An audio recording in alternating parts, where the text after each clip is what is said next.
me, this takes me back to a discussion we had 6 years ago. I first started here, we used to have an early service and then a latter service. And then in between, we had Sunday school. Now we call discovery groups, and we have it spread out. But it used to be one Sunday school class that happened right in here, and I taught that. And there was one class, and now we've got teachers and great teachers out there teaching. And I remember when I first started, even before I started here, there was a conversation I had with Carl Brindley. Carl is one of our leaders. He leads one of our discovery groups, phenomenal man of God. And we started talking, and he said, hey, what type of church do we want to be? And I said, the thing that keeps coming back to me is that what a church is. A church cannot be associated with any other organization around the world. The church is priority organization to God. And so it's the bride of Christ. So I really look at it almost like a spiritual hospital. We began to talk, and he used the word spiritual hospital, and I use these words, spiritual hospital. And in some ways, this is what's happened, right? We said we want to be a spiritual hospital, which means broken and hurting people come to this place and they're able to find hope and healing in Jesus Christ. They're able to find the answer in the gospel, in the message.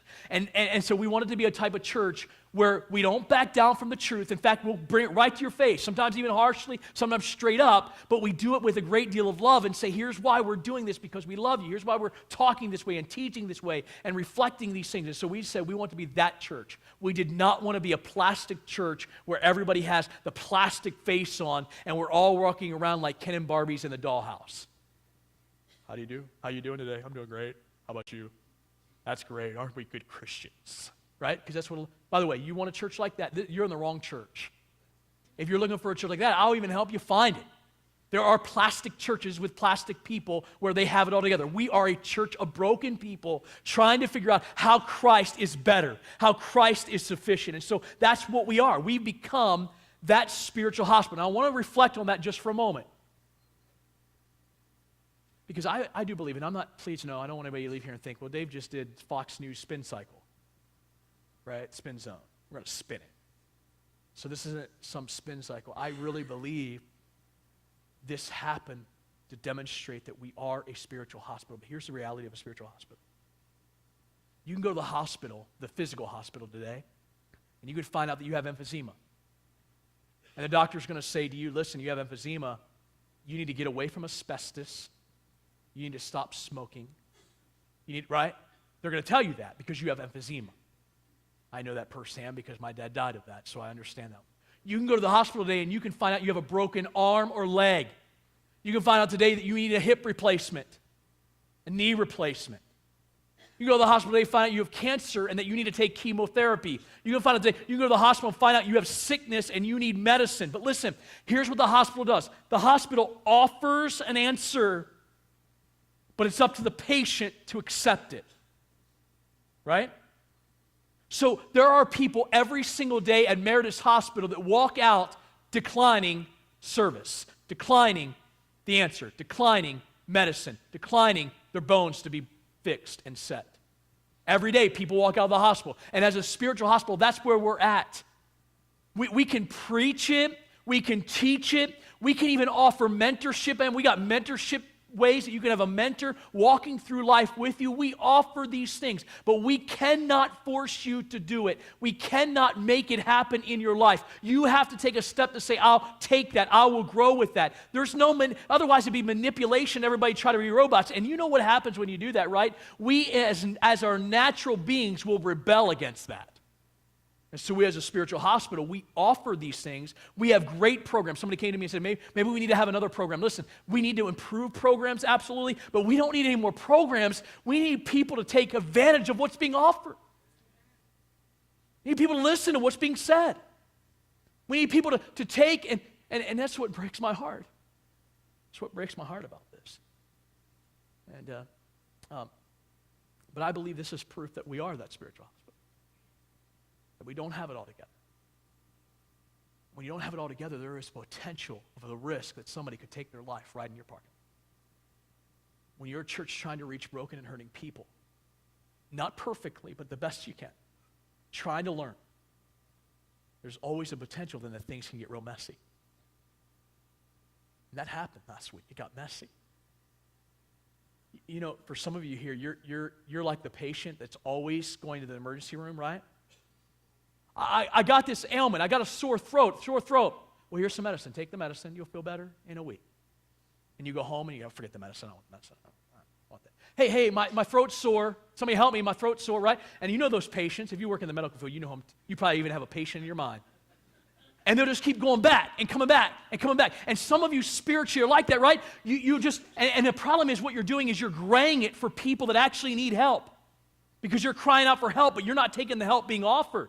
And there are some of you like that. You won't say a word. You'll be silent and you'll say, well, why isn't anybody helping me?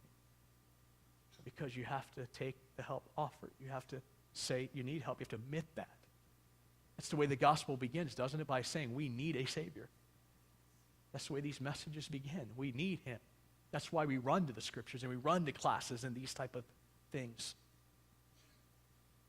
I want to look into the Scriptures because I think this proves to us why we are a spiritual hospital and why we're not plastic and why we don't have it together, but why God is still at work.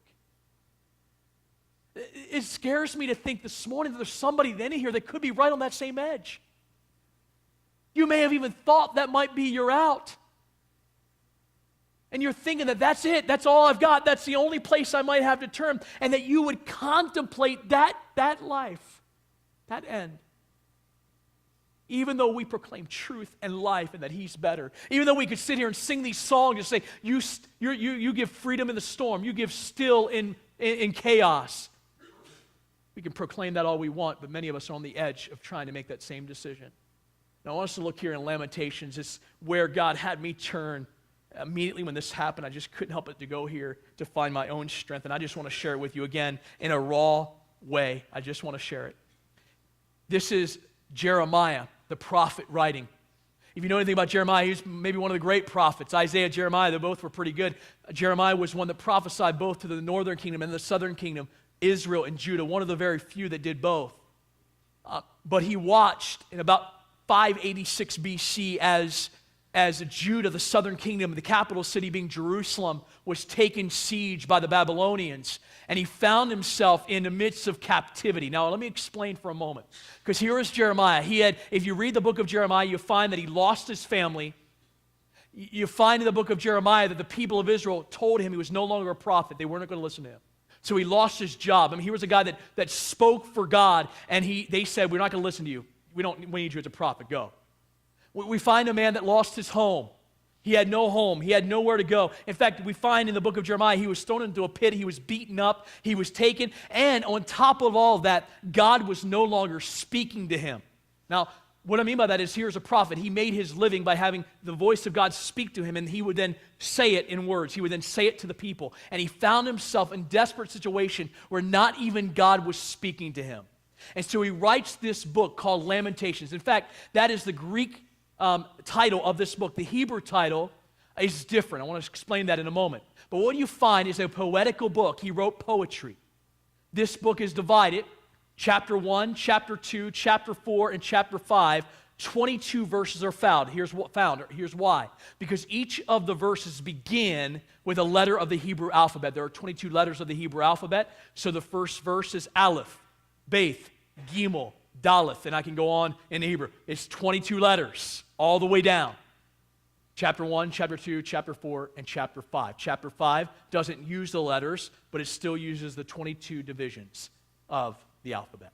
And the reason for that is to demonstrate chaos, and we don't have time to dig into that. Then we find chapter 3. Chapter 3 has 66 verses. The reason for that is because every letter gets 3 phrases, 3 verses. So in the middle of this book, he expands on his thinking. Now, here's the key, folks, and we're going to look at it very quickly, and I just want to bring this back to our life. Here's what he named the book. The book is named in Hebrew, Ekah. Ekah is the word in Hebrew, how. Now, we see Lamentations. That was later on. We got the title Lamentations. The Hebrew title is the word Ekah. Ekah literally means how. But it's not just, hey, how you doing? This word is used in anguish. Let me demonstrate what he's doing here, what Jeremiah is doing in this book. Here's what he's doing. He sees no home, no family. God is silent. He no longer has a job. God's not speaking. There's no answer. There's nothing given to him. And so he says, God, how? How can this be? I'm a prophet of Israel. I'm a prophet of Judah. You speak to me. I'm righteous. These people are wicked. Don't you see? My family's gone. They throw me in a pit. They've beaten me. God, and you're not speaking. How am I going to get through this? This is Jeremiah. This is not just, hey, how you doing? This is how in anguish. It's anguish. Maybe you're here this morning. You know what Jeremiah is thinking. You know what he's going through. Maybe you're here and you're in a marriage and you're looking at your situation and you're just like, God, how am I going to get through? How am I going to make this work? I keep running into a wall in this relationship. How is this going to work? How are you going to come through? Maybe you're here this morning and you look at your financial situation. It just seems like one thing's coming against another and you have no clue how you're going to be able to afford it. And you're saying, God, how am I going to get through this? God, how? Show me. Give me something, God. Just demonstrate to me the answer.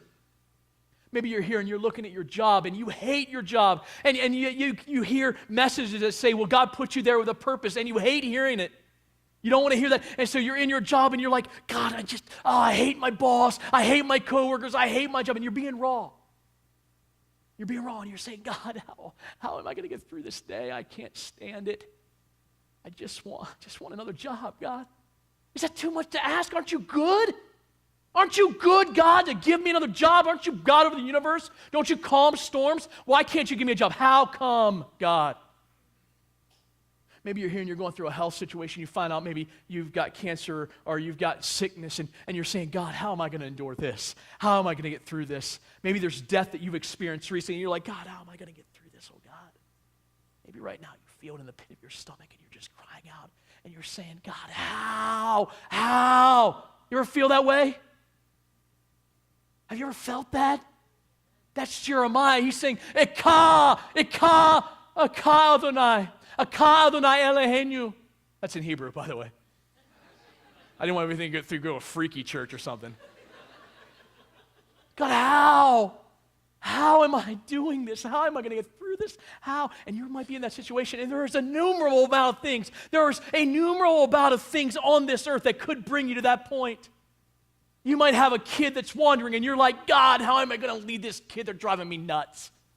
Maybe you're there. Listen, let's be honest for a moment. We're not plastic. You're saying, God, how? You're feeling the anguish. You're feeling overwhelmed. I want to show you how overwhelmed Jeremiah was. Take a look at chapter 3 and notice verse 16.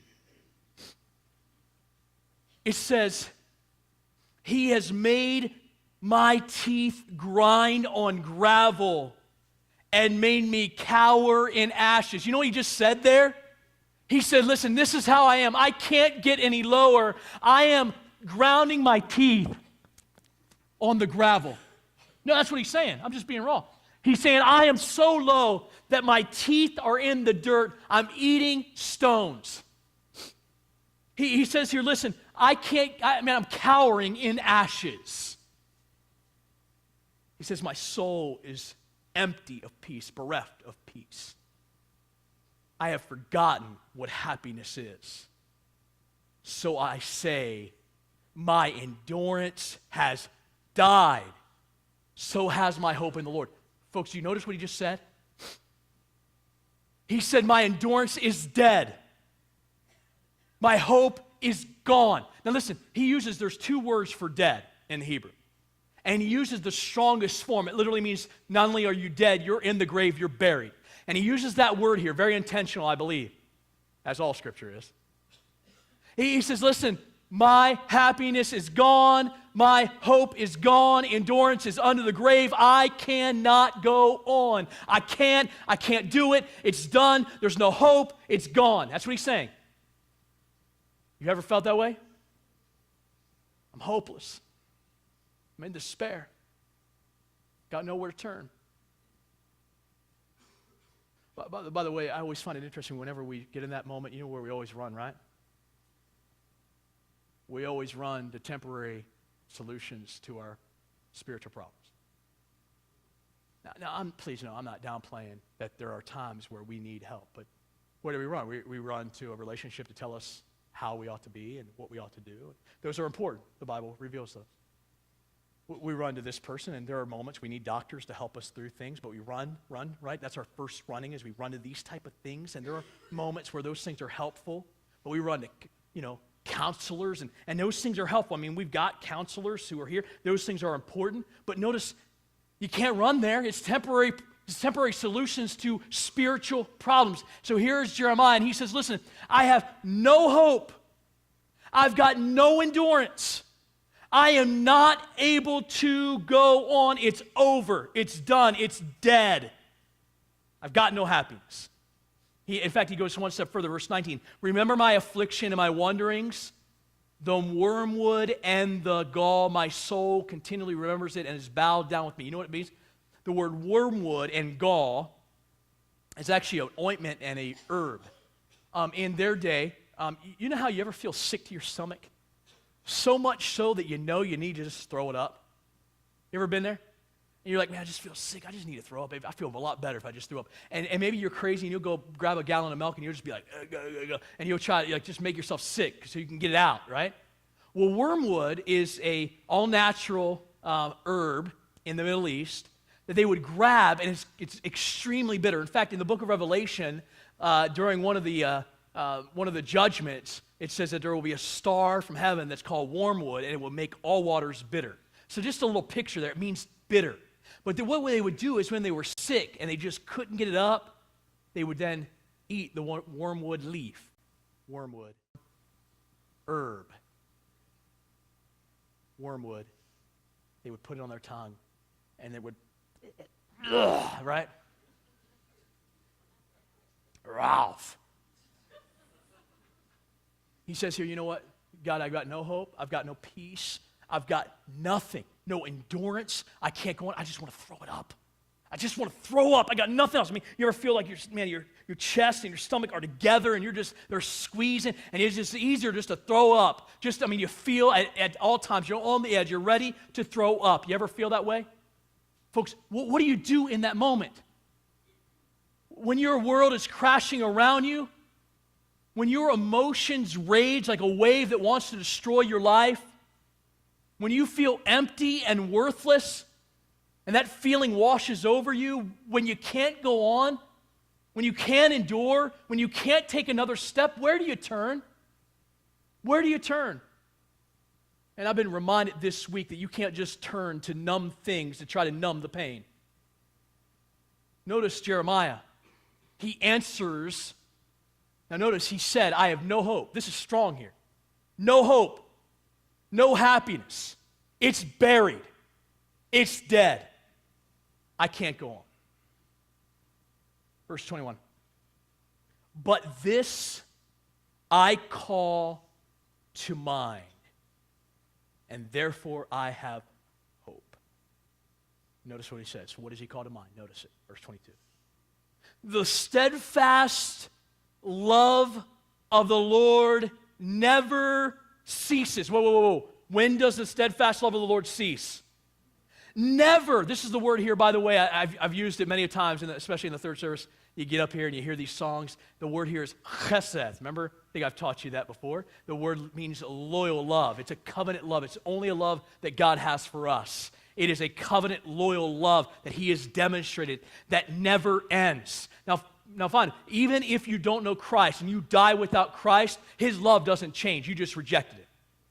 His love never changes. Notice his chesed, his loyal, steadfast love never ceases. Never. Wait. When I'm in the depth of despair, does his love cease? No. When I'm in the midst of chaos, does his love cease? Absolutely not. When I'm in the midst of question in my life, does love cease? No, it never ceases. Never. He goes on and he says, his mercies never come to an end. When do they come to an end? Never. Wait. When you feel like giving up, do they come to an end? No. When you feel like taking your life in a parking lot, does his mercy come to an end? Absolutely not. It never ends. In fact, he goes one step further, and I love this. They are new every morning. Great is your faithfulness. You know, I'm not a coffee drinker. I think coffee drinkers are weird. But listen, if you're a coffee, I know I just offended everybody. If you're a coffee drinker, I get why you would want a cup of coffee in the morning. It smells pretty good. I like the smell of it. I would get why you would wake up in the morning and you hit that little thing on your coffee pot, or you stop by Starbucks, or you stop by Sheetz, or wherever you go, and you get yourself a cup of coffee. I get that. I don't get the people that leave the coffee in the pot and in the next morning start it back up again. That's disgusting. I mean, that's just weird. Why would you do that? Dump it out and give yourself, coffee's cheap. Get yourself new coffee. That's the image here, right? He says his mercies are not just never ending. Listen, they're not just going to end. They're never going to end, but they're so abounding. They're so good. It's like waking up every morning to a fresh cup of coffee. It is new mercies. They're fresh mercies today. Every day should be an overwhelming day of the mercy of God. Think about that. In fact, I was telling my boys this story. We were talking about the Eskimos, and I was sharing. I sometimes just give really weird facts to my boys, and they look at me like, Dad, you're just weird. And it's going to be my mantra. I'm just going to give them weird facts throughout their life. So I was telling them about the Eskimos. Do you realize there are Eskimos that believe that when they go to sleep at night, they actually die. They enter the world of the dead. When they wake up in the morning, they actually come back to life. They enter the world of the living. And so if you were to ask those Eskimos, how old are you? They would say, I'm a day old. Never a year, never, it's always a day. And now, while that's weird, and we do not believe that, that's not our belief system, that's not the way we believe, but here's the fact. Can you imagine if we as a people of God were so convinced that his love is never ending, that his mercies are everlasting, that we would wake up in the morning and it'd be like, wow, God, you're merciful to me again? Well, you mean, listen, this is why I'm a firm believer in preaching the gospel to yourself every single day. Man, you put your feet on the ground and you once again remind yourself that I am a sinner in need of a Savior. Now, I'm not saying we weren't having a moment in time where we accepted Jesus Christ and we got it. We are saved. I'm talking about that I wake up every morning, as Paul said into the book of Romans to the Christians in Rome, I'm going to come preach the gospel to you again who are in Rome. Why do they need the gospel? Because I need it every day. I need to remind myself of my status, that I'm nothing before a holy God, and that God has been merciful in offering himself to me. Listen, we have the pinnacle of our belief, the pinnacle of our hope is the cross of Jesus Christ. Listen, when everything's going wrong around you, when life seems to be hopeless, I can gaze and remind myself that Jesus hung on a cross for me and that he rose again for me, and there I find hope. Hope. Like, listen, if you're losing everything and you've got yourself in a mess, if a God can save your life, can he not get you through that? You feel like turmoil inside. If you believe that God can save you, which he does, and he can transform our lives, why would you not then want to believe that he can get you through whatever it is you're facing? Notice Jeremiah here, he keeps going, he says, man, your steadfast love, O Lord, never ceases, never ceases. And I'm reminded, I call that to mind. His mercies they never come to an end. They are new every morning, great is your faithfulness. And I love this. The Lord is my portion. A portion was what was given, a property that was given, an inheritance to you. He says, listen, when I've got nothing, I don't have land, I don't have health, I don't have family, I don't even have a job now. I don't have God even listening to me. And we've all been there. Well, we've prayed and God doesn't respond. We don't hear God. God, where are you? Jeremiah says, but the Lord is my portion. The Lord is all I need. Therefore, I will hope in him. And there is a connection between hoping and waiting. Notice next, the Lord is good to those who wait, the soul who seeks him. It is good that one should wait quietly for the salvation of the Lord. You know why we struggle with hope, folks? Why we struggle with the promises of God? Because we live in a world of broken promises, and so we question. We run to the temporary and the seen to get the eternal and unseen fulfilled. Here's the problem. Here's the problem with our situation. The problem is this, is that we spend way too much time and energy wondering about hope. We spend way too much energy and time wandering around hope, looking for hope. We're wandering for hope instead of hoping in what we know. We spend way too much time wandering around looking for what we can put our hope in instead of hoping in what we know to be true. We wonder about hope way too much instead of hoping in what we know to be true in God. Jeremiah says, you know what, I got no hope. And so I recall the one thing I do know. His love never fails. His mercy is enduring. Great is his faithfulness. And because I know that, I put my hope in.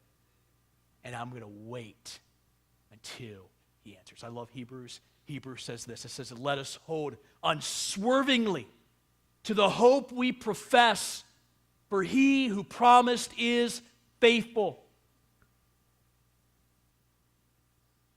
It breaks my heart to think that you're sitting in here and you'll hear something like Lamentations and you'll still say, I don't know if that's enough for me. I don't know if that's enough that God's love is never ending and that his mercy never stops. That it's new every morning, great is his faithfulness. I don't know. Folks, why would you not run to that? Listen, he might have you waiting. Listen, you might be thinking today, man, he's absent. I don't hear him today. But that doesn't mean he's not going to be there in the morning. You might say, wait, God seems kind of confusing today, but that doesn't mean he won't make sense tomorrow. You might say, listen, it seems that he's silent tonight, but that doesn't mean he's not going to speak in the dawn. Hoping is waiting for him. Hoping is trusting that he knows what he's doing at all times and all circumstances.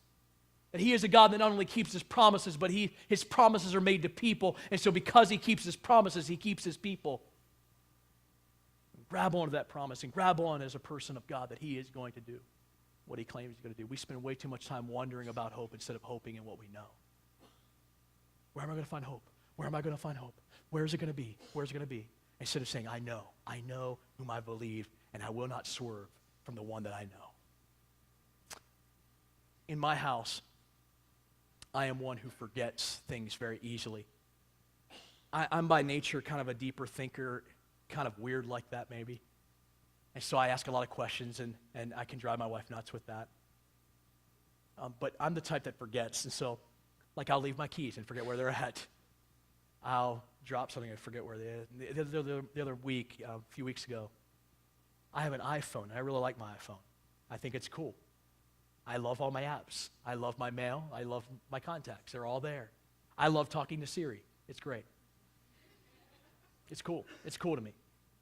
I'll be in the car and just say, hey, Siri, what do you think? And just for fun, just because I'm weird. Anyway, so I'm there with my iPhone, and so I keep it pretty much with me. I keep it in my pocket, and if anybody calls, I have a drawer that I put it in, but it's in a basket in my drawer, so when I need to just some alone time, I'll put it in there. But I keep my phone with me, and the other week, I couldn't find it. I had this moment of panic, because you realize if I lose the phone, I lose my contacts, I leave right, and you never sync it as much as you should, if we're being honest. So here I am, and I'm looking in my pocket, I'm like, okay, not only do I love my iPhone, but my boys love my iPhone. And so I really quickly say, all right, guys, who's got it? Who's got my iPhone?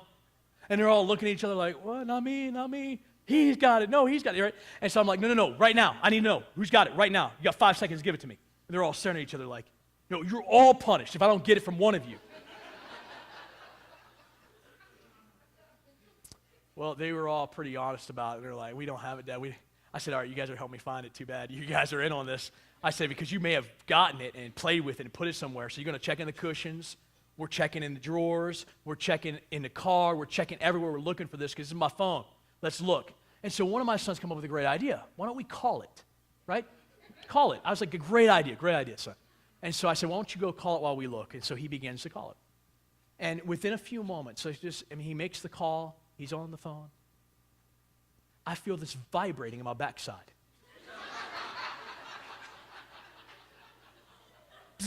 Ooh, okay. My phone was in my back pocket. Now, I never put it in my back pocket, but it was in my back pocket the entire time. So here we are, frantically looking. I'm about ready to punish some kids. for taking my phone. And I'm not that mean. I mean, I'm exaggerating a bit, but there it was in my back pocket. Here's my point. And I think Jeremiah hits this to the T. So many people miss out on a hope-filled, joy-filled, mercy-overwhelming life because we are frantically looking for what we already have. We're looking for what Christ has already done and already given and already accomplished. And we're frantically looking for that answer. We're looking for something. And God is saying, I've already done it. I've already given it. It's for you. It's to you. Take it. Take it. Put your hope in that. Call your mind to that. Folks, I don't know where you're at this morning. It scares me to death to think that you're here and that you're thinking that that's going to be the answer. That you're going to take a selfish act, a permanent solution to your temporary problem. Instead of saying, in you I will put my hope. You are my portion. Your love never ceases. Your mercy never ends. You're fresh every morning. Great is your faithfulness. That you would still run to something else to try to put your hope that will never satisfy. It will never numb your pain. Listen, the greatest medicine to miserable people is hope and mercy. Let's stand together as we pray this morning.